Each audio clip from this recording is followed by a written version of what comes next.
Bienvenue à quelques minutes avec Dieu aujourd'hui. Je suis ravi, n'est-ce pas, de vous retrouver encore aujourd'hui autour de la parole de Dieu.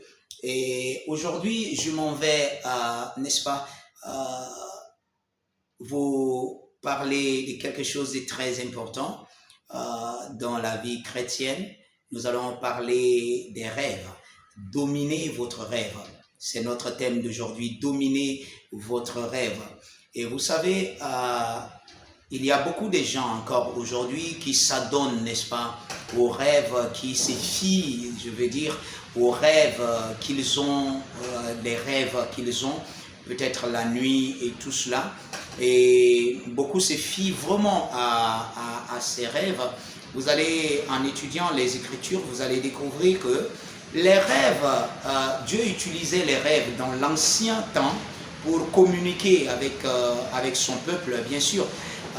Mais dans le Nouveau Testament, quand le Saint-Esprit était descendu, Dieu n'utilisait plus les rêves. Si vous étudiez le Nouveau Testament, vous allez découvrir que Dieu n'utilise plus le rêve parce que, vous savez, le Seigneur Jésus a dit, il vous enseignera toutes choses.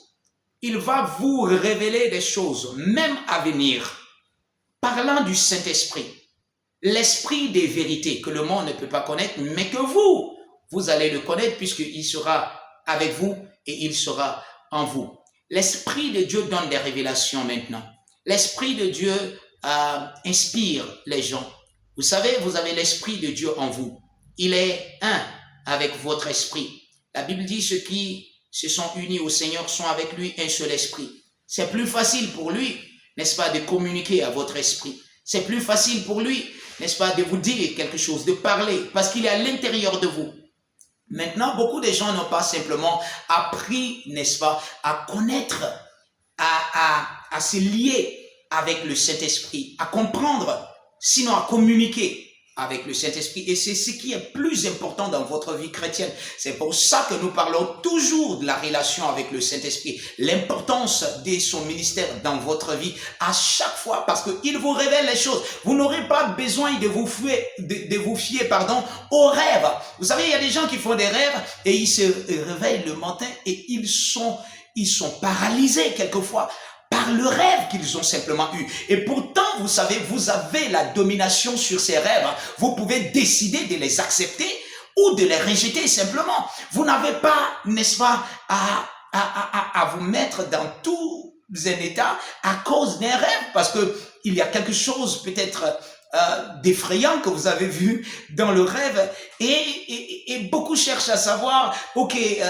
les significations des rêves et autres et tout cela. Vous voyez, référez-vous à la parole de Dieu. L'évangile de Jésus-Christ est la réponse à tout ceci. Je vais vous lire une écriture, même dans l'Ancien Testament, ce que Dieu a dit aux prophètes concernant les rêves. Allons-y dans le livre de Jérémie, le chapitre 23. Nous allons donc lire le verset 28. La Bible dit que le prophète, c'est Dieu qui parle, il dit que le prophète qui a eu un songe raconte ce songe.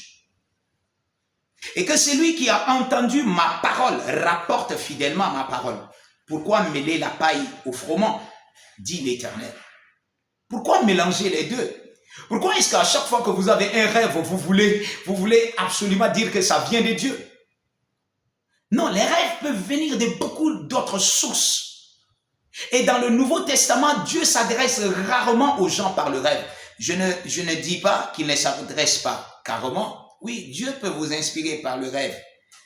Il peut vous donner un rêve pour, n'est-ce pas, vous communiquer quelque chose. Mais vous savez, ce que je voudrais communiquer aujourd'hui, c'est que ce niveau est le niveau le plus bas. Quel que soit le rêve que vous avez, si vous avez mangé quelque chose dans le rêve, mais réjouissez-vous. Si vous avez aimé, si c'est une bonne nourriture, réjouissez-vous quand vous vous réveillez, déclarez la parole. Si c'est un rêve mauvais que vous avez eu, vous vous réveillez le matin, vous bannissez ce rêve par vos paroles, pleines de puissance et de foi. Vous dites au nom de Jésus, ceci n'est pas ma portion, ça ne m'appartient pas. Vous voyez, vous dominez sur vos rêves. Vous régnez par la parole de Dieu et la vérité de Dieu. Vous êtes appelés à vivre par la communion du Saint-Esprit. Vous vivez vivez dans une communion parfaite avec l'Esprit de Dieu. Vous communiez avec lui, vous parlez au Saint-Esprit et il vous répond.